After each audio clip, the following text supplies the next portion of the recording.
Hi, I'm Tracy Andes, LCSW and Real Therapist, talking today about 3 myths concerning emotions. But first, a quick disclaimer, and then we'll get into it.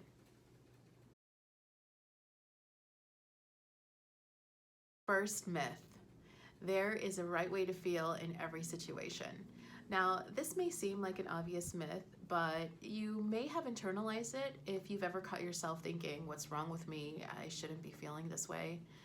Emotions, well, they're just happening, and they are valid based on their existence. The felt experience in this moment is informed by experiences that we have had in the past and associations that we've developed. And the culmination of that emotional experience provokes our thinking brains to come up with a story of explanation for that emotion. And that particular story may not reflect accurately the whole reason for the emotion. All right, second myth: negative feelings are bad and destructive. I don't know what a so-called negative feeling is. I do know that some emotions are uncomfortable and we find them undesirable. As I said, emotions just happen. I don't blame anyone for feeling anything.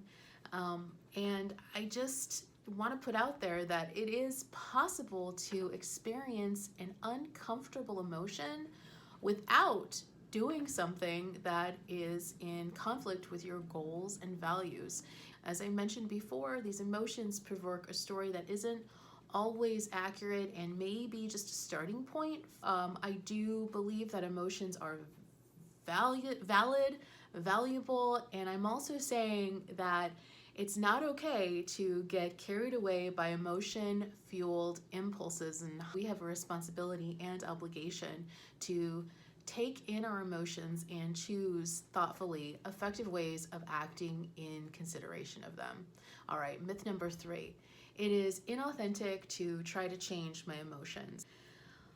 Sometimes it makes sense to try to change your emotion, and there's some important reasons for that. Sometimes focusing on a particular emotion will have the effect of putting you way out of balance and even distract you from whatever the underlying needs are. Sometimes an emotion is just so strong that it's overwhelming and it's too much, and we have to try to dial it back.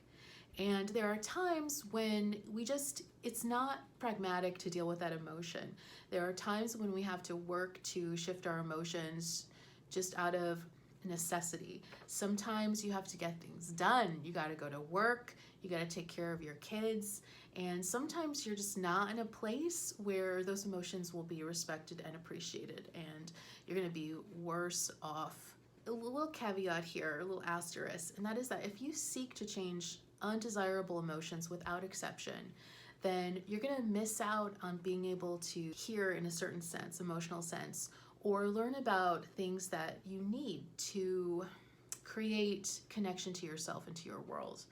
Cultivating a relationship with our emotions that is both authentic and regulated is really, really good, important, and useful work. It's worth the work. That's all for today. Thanks for being with me. I wish you well and welcome.